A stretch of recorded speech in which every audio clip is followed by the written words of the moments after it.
Hello student, আজকে আমরা আলোচনা করব ফিটার টেডের ডিল মেশিনের ইম্পর্টেন্ট কিছু কোশ্চেন সম্পর্কে।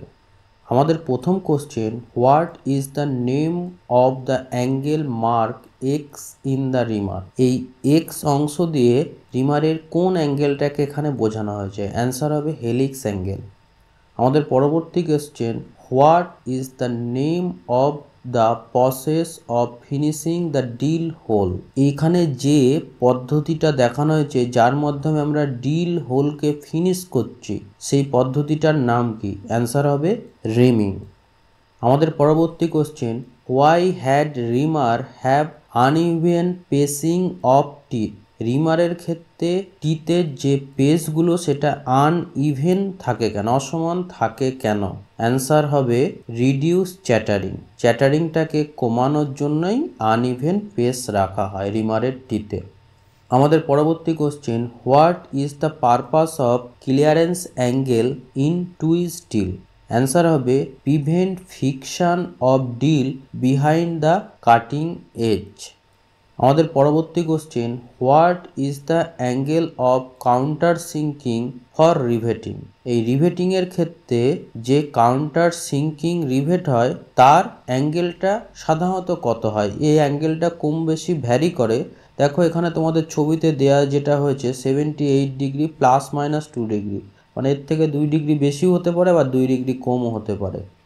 আমাদের পরবর্তী question, what is the reason for overheated drill while drilling. মানে যখন তুমি ডিল করছো ডিলটা ওভারহিটেড কেন হয়ে যায়? ডিলস মিন্স ডিল বিটটা। অ্যান্সার হবে clearance angle is incorrect. Clearance অ্যাঙ্গেলটা যদি ইনকারেক্ট হয় সেই ক্ষেত্রে আমাদের ডিলটা ওভারহিটেড হয়ে যায়। আমাদের পরবর্তী question, what is the name of the operation to enlarge the hole for given depth. এখানে তোমাদের যে অপারেশনটা দেখানো হয়েছে ছবিতে দেখো, যার মাধ্যমে আমরা একটা হোলকে এনলার্জ করে থাকি সেটাকে বলা হয় কাউন্টার বোরিং। এখানে তোমাদেরকে একটা কাউন্টার বোরিং টুলের ছবি সুন্দরভাবে দেখানো হয়েছে, আর সেটা কিভাবে একটা হোলকে এনলার্জ করছে সেটাও দেখানো হয়েছে। দেখো নিচের যে সাদা অংশটা সেটা সরু, কিন্তু কাউন্টার বোরিংয়ের যে সাইজটা সেটা অনেকটা বড়। আস্তে আস্তে সেই ডিল করে নেওয়ার পর প্রথমে তারপরে কাউন্টার বোরিং টুল চালিয়ে ডিল হোলটাকে আরও বড় করা হচ্ছে। আমাদের পরবর্তী question, what will happen if the clearance angle of drill is more. ডিলের ক্ষেত্রে যদি ক্লিয়ারেন্স অ্যাঙ্গেলটা বেশি রাখা হয় তাহলে কি ঘটবে? অ্যান্সার হবে cutting edge will become weaker. মানে ডিল মূলত তার সাইডের যে এজগুলো, মানে যে কাটিং এজটা থাকে সেটার মাধ্যমেই ডিল কোনো মেটালকে কেটে থাকে। তাহলে সাইডটায় যদি বেশি রাখা হয়ে যায়, ক্লিয়ারেন্স অ্যাঙ্গেল যদি আমার বেশি থাকে, তাহলে কি হবে? কাটিং যে এজটা আছে সেটা উইক হয়ে যাবে, দুর্বল হয়ে যাবে। মানে সেটা যেহেতু ডিল বিটটা সামান্য একটু নড়াচড়া করবে বা অ্যাঙ্গেল ক্রিয়েট হয়ে যাবে, স্ট্রেট 90 ডিগ্রি অ্যাঙ্গেলে যেতে পারবে না, সেই ক্ষেত্রে উইকার হয়ে যাবে এবং ভালোভাবে কাটবে না, এবং ডিল বিটটা ভেঙে যাওয়ারও সম্ভাবনা থাকবে সেই ক্ষেত্রে। আমাদের পরবর্তী question, what will happen if the spindle running out of centre while drilling. স্পিন্ডেলটা তুমি যদি রানিং আউট করে ফেলো যখন ডিল করছো তখন, সেই ক্ষেত্রে তোমার কি ঘটবে? অ্যান্সার হবে ওভারসাইজ হোল আর মেড। যখন স্পিন্ডেলটা ডিল বিটটা যখন রানিং অবস্থায় আছে, তুমি স্পিন্ডেলটাকে রানিং ওপরের দিকে তুলে ফেলছো, তাহলে যখন বাইরের দিকে আসবে সে কাটতে কাটতে চলে আসবে, সেই ক্ষেত্রে ডিল বিটের যে সাইজ সেটা বড় হয়ে যাবে। সেই ক্ষেত্রে ডিল হোলের যে সাইজ তার থেকেও ওভার সাইজের হোল তৈরি হয়ে যাবে সেখানে।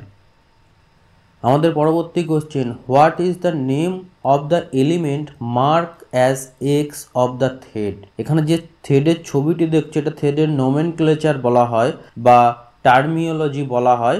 এখানে যে এক্স পার্ট দিয়ে যে অংশটাতে দেখানো হয়েছে এটা পিচ বলে, তাছাড়া আরও বিভিন্ন পার্ট এখানে দেখানো হয়েছে, যেমন root, crest, major dia, pitch dia, minor dia, thread angle, কত ডিগ্রি অ্যাঙ্গেলে থ্রেডকে চ্যাম্পার করা থাকে সেটাও দেখানো হয়েছে, 45 ডিগ্রি অ্যাঙ্গেল। আমাদের পরবর্তী question, what a represent is grinding wheel specification 32A 46HAV। এই বড় হাতের অ্যালফাবেট এ দিয়ে এখানে কি বোঝানো হয়েছে? অ্যান্সার হবে টাইপ অফ অ্যাব্রেসিভ। অ্যাব্রেসিভ এখানে দেখো দেখানো হয়েছে অ্যালুমিনিয়াম অক্সাইডকে আমরা এ দিয়ে ডিনোট করি এবং সিলিকন কার্বাইডকে আমরা সি দিয়ে ডিনোট করি। এগুলো সব অ্যাব্রেসিভের টাইপ। আমাদের পরবর্তী question, what is to be done after dressing the grinding wheel to run concentric.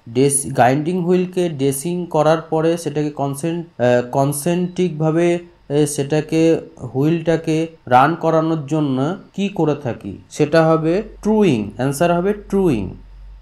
আমাদের পরবর্তী question, what is the product obtain from blast furnace. আমরা ব্লাস্ট ফার্নেসের মাধ্যমে কি ধরনের প্রোডাক্ট পেয়ে থাকি বা কি ধরনের মেটাল আমরা ব্লাস্ট ফার্নেসের মাধ্যমে পেয়ে থাকি। অ্যান্সার হবে পিগ আয়রন। আমাদের পরবর্তী question, which metal is use to manufacture magnet, ball bearing and cutting tool. Magnet, ball bearing এবং কাটিং টুল তৈরি করার ক্ষেত্রে আমরা কোন মেটাল ব্যবহার করি? অ্যান্সার হবে কোবাল্ট। আমাদের পরবর্তী question, how much copper contain in pyrite ওরে। পাইরাইটের আকরিকের ভেতরে কতটা পার্সেন্ট কপার থাকে? অ্যান্সার হবে 0.32%। আমাদের পরবর্তী question, which metal is resistance to many type of acid. এখানে যে মেটালগুলোর নাম দেওয়া আছে এর মধ্যে কোন মেটালটা বিভিন্ন অ্যাসিডের বিক্রিয়া হওয়ার হাত থেকে রক্ষা করে, রেজিস্ট্যান্স করে? অ্যান্সার হবে লেড। আমাদের পরবর্তী question, what is the use of telescopic gauge. Telescopic gauge আমরা কোথায় ব্যবহার করি বা কি পারপাস ব্যবহার করি? অ্যান্সার হবে measuring size of hole, slot, ETC. হোলের সাইজ এবং স্লটের ইন্টারনাল সাইজ মাপার ক্ষেত্রে আমরা টেলিস্কোপিক গেজ ব্যবহার করে থাকি। আমাদের পরবর্তী question, what is the name of the angle in the drill bit mark as X. এখানে এক্স দিয়ে ডিল বিটের কোন অ্যাঙ্গেলটাকে বোঝানো হয়েছে? অ্যান্সার হবে লিপ ক্লিয়ারেন্স অ্যাঙ্গেল।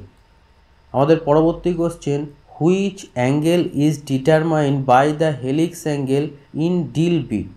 ডিল বিটের হেলিক্স অ্যাঙ্গেলকে আমরা কিসের মাধ্যমে বর্ণনা করে থাকি? অ্যান্সার হবে রেক অ্যাঙ্গেল। এই ধরনের ভিডিও পেতে তোমরা আমাদের চ্যানেলের সাথে যুক্ত থাকো। এছাড়া ভিডিওটি ভালো লাগলে অবশ্যই লাইক, শেয়ার ও সাবস্ক্রাইব করতে ভুলবে না।